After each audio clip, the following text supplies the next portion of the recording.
하나님 말씀 에베소서 4장 13절에서 16절 우리 천천히 합독하겠습니다. 우리가 다 하나님의 아들을 믿는 것과 아는 일에 하나가 되어 온전한 사람을 이루어 그리스도의 장성한 분량이 충만한 데까지 이르리니 이는 우리가 이제부터 어린아이가 되지 아니하여 사람의 속임수와 간사한 유혹에 빠져 온갖 교훈의 풍조에 밀려 요동하지 않게 하려 함이라. 오직 사랑 안에서 참된 것을 하여 범사에 그에게까지 자랄지라. 그는 머리니 곧 그리스도라. 그에게서 온 몸이 각 마디를 통하여 도움을 받음으로 연결되고 결합되어 각 지체의 분량대로 역사하여 그 몸을 자라게 하며 사랑 안에서 스스로 세우느니라. 아멘. 하나님께서 우리를 죄 가운데서 건져내시고 하나님의 자녀 삼으셨어요. 그 꺼내짐을 받았다. 이제 그걸 보고 에클레시아, 이제 꺼내짐 받았다. 이제 하나님의 택함을 받아서 구원 받았다. 그걸 보고 교회라고 합니다. 그래서 우리가 거룩한 공회와 이렇게 고백하죠. 사도신경에 그 말은 홀리 카톨릭 교회, 처치 이렇게 돼 있어요. 가톨릭 교회, 뭐 천주교에서 자기 가톨릭이라고 하는데 그게 뭐냐?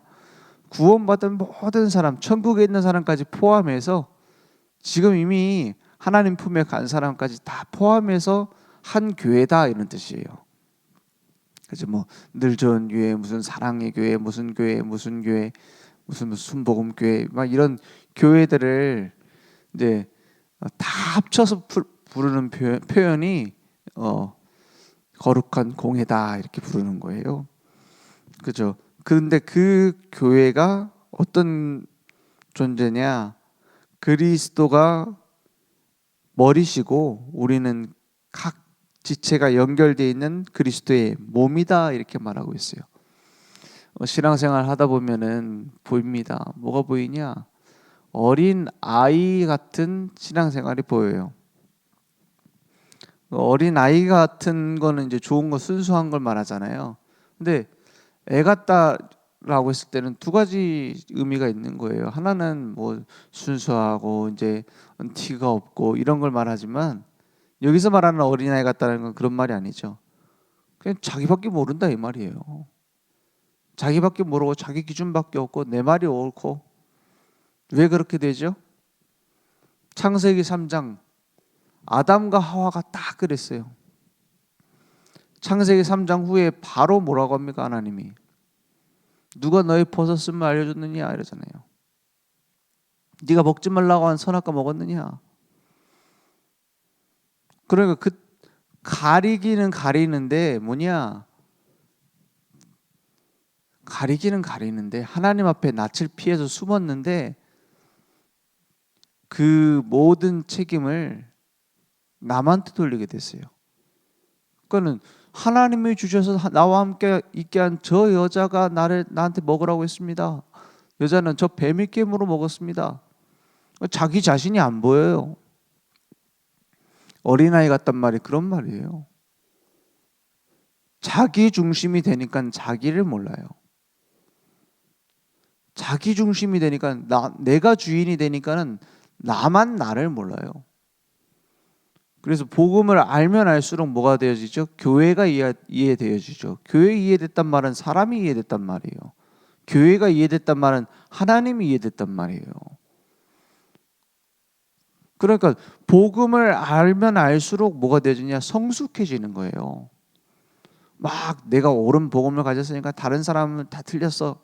이건 복음을 모르는 거죠. 복음을 알면 알수록 뭐가 된다고요? 이해가 돼요. 복음을 알면 할수록 용서돼요. 나를 위해서 십자가에서 죽으신 그 사랑 속으로 들어올수록 우리는 뭐가 되죠? 수용이 돼요. 그래서 우리가 오직 예수라는 말은 좁은 말이 아닙니다. 오직 예수, 그거밖에 없다 이 말이 넓은 말이에요. 왜 넓냐? 이 오직 예수가 모든 사람에게 필요하기 때문에, 이 오직 예수 외에는 진리 없기 때문에 다른 건 이해해 줄 수 있는 거죠. 그래서 우리에게 온전한 믿음이라는 것은 내가 흔들리지 않고 잘 믿는다가 아니라 바른 믿음이라 해야 돼요. 바른 믿음이니까 어떻게 되죠? 하나님이 하시는 게 보이니까 안 흔들리는 모습으로 나오는 거예요. 보이는 모습이 전부가 아니죠. 믿음의 본질이 먼저죠. 나타나는 현상이 먼저가 아니라, 나타나는 현상은 같아 보일 수 있어요. 내가 막 강한 의지를 갖고 믿어야 되겠다 이거랑, 그냥 예수가 그리스도시 믿어져서 하나님이 나와 함께 하시면 믿어져서 흔들리지 않는 거랑 겉모습은 비슷해 보일 수 있어요. 근데 그 속은 완전히 다르다 이 말이에요. 그래서 날마다 온전한 믿음이라는 것은 나 자신이 버려지는 겁니다. 온전한 믿음이라는 것은 내 주인의 자리가 완전히 주님이심을 믿는 거예요. 아직도 뭐가 안 빠졌어요? 내 힘이 안 빠져가지고 막 내가 막 잡으려고, 내가 막 바르게 되려고, 내가 온전해지려고.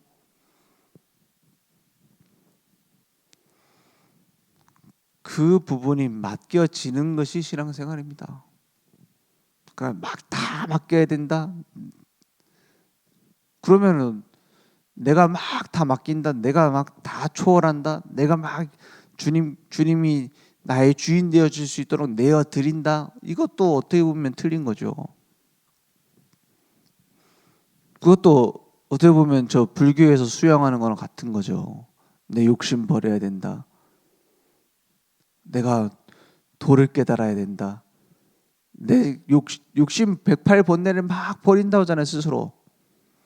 그거랑 예수님이 나의 모든 삶을 이끌어 가야 된다. 비슷해 보이지 않습니까? 막 내려놔지는 거예요. 그래서 그리스도를 아는 비밀 속으로 들어가면 내려놔집니다. 그래서 우리에게 요구하시는 건 딱 하나예요. 오늘 13절 말씀에 우리가 다 하나님의 아들을 믿는 것과 아는 일에 하나가 되어, 이 말이에요. 복음을 알수록, 예수님을 알수록 우리는 버려지게 돼 있어요. 왜? 맡겨지게 돼 있어요. 온전한 사람을 이루어 그랬어요. 우리가 복음을 그냥 아는 것 외에는, 복음 속으로 들어가는 것 외에는 맡기는 방법 없습니다. 내려놓는 방법 없습니다. 어떻게 내가 막 집중해야 하고 그 생각을 안 해야지. 이거는 종교적 수양이지. 복음의 은혜 속으로 들어가면 저절로 돼요. 복음은 되어지는 거예요. 복음은 하나님의 능력이에요. 복음은 하나님이 주신 생명이에요. 복음은 예수 그리스도의 능력이에요. 부활하신 능력 그대로 나와 함께 하시는 거예요. 그러니까 그걸 누리는 것이 우리를 변화시키고 세상을 변화시키고 교회를 살리는 길입니다. 우리 후대들에게 내가 믿음의 본을 보여야지. 물론 어느 정도 꾸미는 것도 괜찮습니다. 뭐 막 솔직하게 다 보여주면 시험 들 수도 있잖아요. 그런데 진짜 누리면 진짜 전달되게 돼 있어요. 후대들이 보고 안다니까요. 엄마가 옛날에 교회 다닌다고 했을 때 막 불안하고 막 어딘가 집착돼 있어가지고 막 하나님께 응답 어디서 오나 막 이렇게 찾아다녔던 모습이었는데 지금은 뭔지 모르게 편안해 보인다. 그죠? 그렇게 바뀌는 거예요.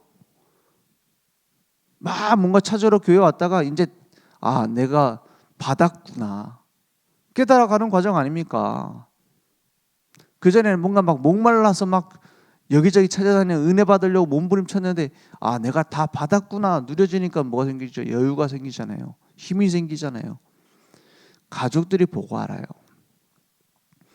어떤 면에서는 모르는 사람은 그냥 길가에 지나가다가 복음 전해서 예수님 믿게 되는 게 더 빠를 수 있어요. 가족 모금보다. 그렇지만 천천히 그러나 확실하게 전달되게 돼 있어요. 심지어는 나중에 심지어 나중에 안 믿겠다고 하는데도 인정해요. 나는 못 믿겠는데 우리 며느리 하는 거 보니까 하나님이 살아계신 것 같다 이래요. 그리고 나서 시간표에 따라서 가정복음화는 이루어지는 거 아닙니까? 하나님이 정확하게 하게 돼 있어요. 그래서 막 빨리 해달라고 몸부림칠 필요도 없어요. 중요한 건 내가 올바른 복음 안에 뿌리가 내려지고 터가 굳어졌느냐 하는 거예요.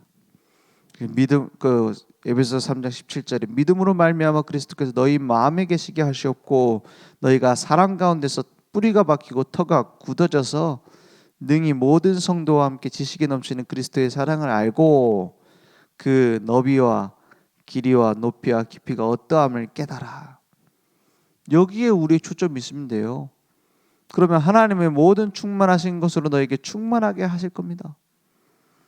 그러면 되는 거예요. 그리고 복음은 단순해요.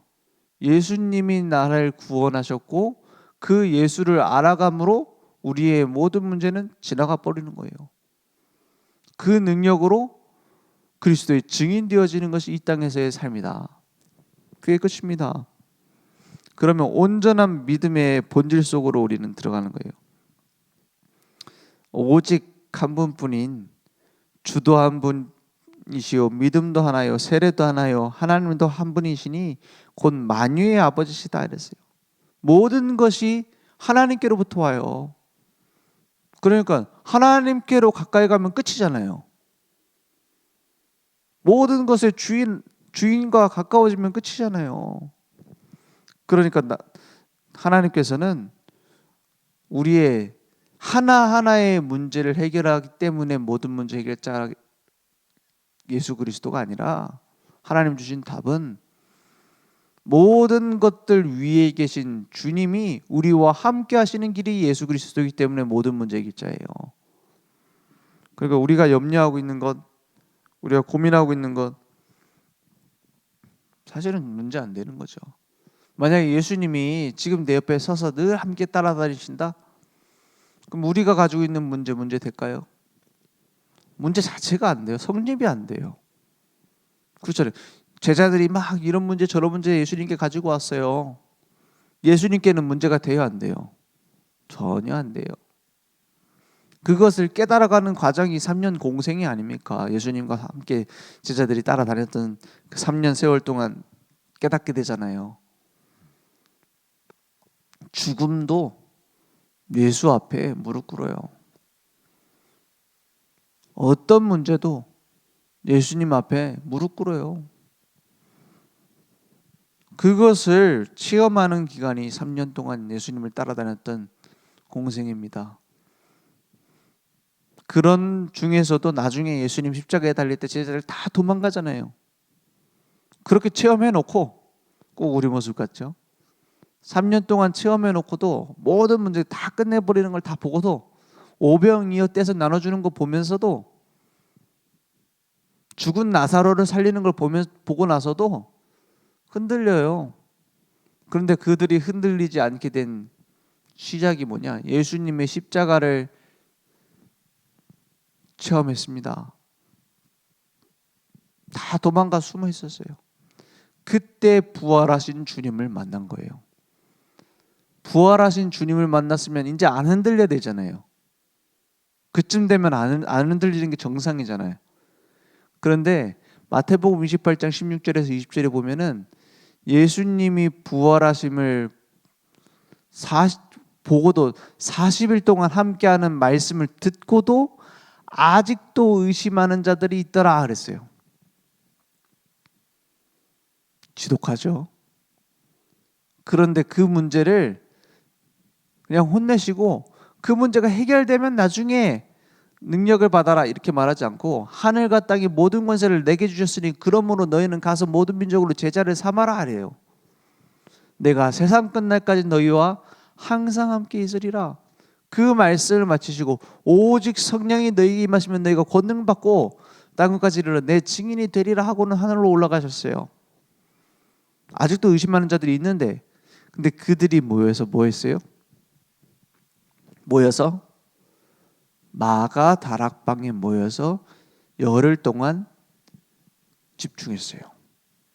성령 충만 받도록 집중했어요.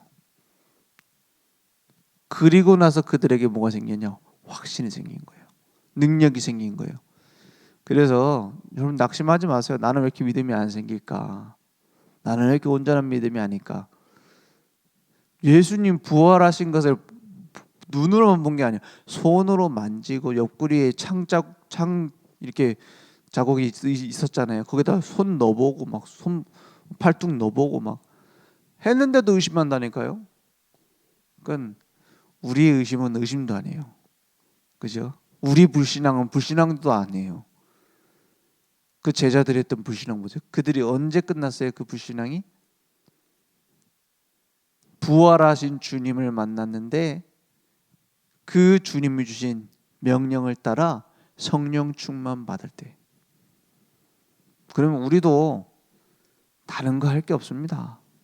뭐 하면 됩니까? 언약 붙잡고 오직 성령이 너에게 임하시면 너희가 권능을 받고 예루살렘과 온 유대와 사마리아와 땅끝까지 이르러 내 증인이 되리라. 그 약속을 붙잡고 성령 충만 받으면 우리의 모든 의심은 끝나게 되어 있습니다. 날마다 성령 충만 속에 들어가요. 성령 충만 뭡니까?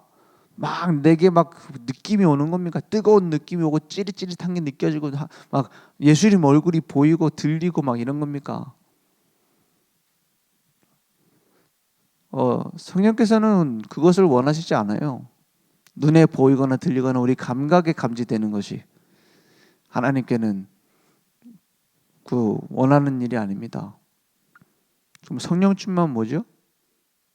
하나님이 주신 약속을 붙잡고 하나님과 방향 맞추는 거예요. 강단의 말씀을 붙잡고 나의 삶에 적용하는 거예요. 하나님이 주신 말씀이 성취되어질 것을 믿고 하나님께 구하는 거예요. 그래서 성령 충만 뭘로 받냐? 믿음으로 받아요. 성령 충만 어떻게 누리냐? 말씀으로 발견해요. 그래서 내게 말씀이 생각나고 그리스도가 나와 함께 하시면 믿어지고 그게 성령 충만이에요. 그 비밀 속에 내가 탁 들어가면 증인이 되리라 했어요. 온전한 믿음으로 우리는 날마다 고백하는 겁니다. 나의 예수가 그리스도 되심이 나의 그리스도예요. 그 고백 속에서 뭐가 나와요? 믿음의 결단이 나와요. 믿음의 결단이라는 것이 막 거창한 게 아닙니다. 내가 진짜 그동안 복음 알았던가? 내가 복음을 아는 속에 들어가야 되겠다. 내가 진짜 복음 누리고 복음의 증인 되었던가? 거기에 대한 결단이에요. 그럼 뭐가 나오죠? 실천이 나와요. 뿌리가 내려지면 열매를 맺은 같이 자연스럽게 나와요. 그래서 하나님께서 원하시는 일이 무엇일까? 그걸 방향 따라가게 돼 있는 거예요. 그러면 열매가 맺혀지게 돼 있어요. 그러면 증인되어지게 돼 있어요. 그럼 후대들이 보고 알아요. 주변 사람들이 보고 알아요. 그 제일 못 감추는 게 재채기하고 사랑이라고 하더라고요. 재채기 나오는 건 다 주변에서 다 알잖아요. 얘 재채기 하겠구나. 그래서 티가 나요. 사랑하잖아요. 티가 나요. 왜 어디 뭐 비밀 연애한다고 뭐 회사 같은 데서 비밀 연애하잖아요. 자기들만 다른 사람이 모르는 줄 알지 주변 사람 다 알아요. 느껴요. 그죠? 티가 나게 돼 있어요. 내가 그리스도의 사랑 안에 있으면 티가 나게 돼 있어요. 감추려고 해도 드러나게 돼 있어요. 그러니 증인 되려고 몸부림칠 필요는 없습니다. 내가 실제 증인임이 중요한 것이죠. 막 나타내려고 할 필요 없단 말이에요. 그래서 날마다 온전한 믿음의 복된 성도들로 우리에게 있는 모든 문제에는 하나님 큰 계획이 있습니다. 그 계획이 무엇인지 욥도 몰랐고, 그죠? 뭐 요셉도 몰랐고 다윗도 몰랐어요. 언제쯤 이게 끝나나 몰랐어요. 요셉이 언제 내가 감옥에서 풀려난다 알았으면 술 맡은 관원장한테 자기 알아달라고 부탁 안 했겠죠. 다윗이 사울 왕이 언제쯤 나를 그만 쫓아오고 이제 이 문제가 끝날 것이다 알았으면은 훨씬 편했겠죠. 근데 몰랐다고 돼 있어요. 왜냐? 그 문제 끝나는 것이 하나님이 중요하게 생각하는 주요 관심사가 아니에요. 하나님의 관심은 어디 있어요? 내가 하나님 앞에 섰느냐, 내가 하나님과 가까운 관계 속에 하나님의 언약에 방향 맞추고 있느냐, 거기에 하나님은 관심이 있어요. 오늘 온전한 믿음 가진 그리스도의 증인으로 우리가 쓰임 받게 될 줄 믿습니다. 기도하겠습니다. 하나님 감사합니다. 예수는 그리스도 모든 문제 해결자이신 믿습니다. 오늘도 우리가 하나님 앞에 서길 원합니다. 하나님께서 우리의 삶을 이끌어 가심을 확인하며 누리며 따라가는 증인들 될 수 있도록 역사해 주옵소서. 예수 그리스도 이름으로 기도했습니다. 아멘. 하늘에 계신 우리 아버지여, 이름이 거룩히 여김을 받으시오며 나라의 마옵시며 뜻이 하늘에서 이룬 것 같이 땅에서도 이루어지리이다. 오늘날 우리에게 일용할 양식을 주옵시고 우리가 우리에게 죄진 자를 사하여 준 것 같이 우리 죄를 사하여 주옵시고 우리를 시험에 들게 하지 마옵시고 다만 악에서 구하옵소서. 대개 나라와 권세와 영광이 아버지께 영원히 있사옵나이다. 아멘.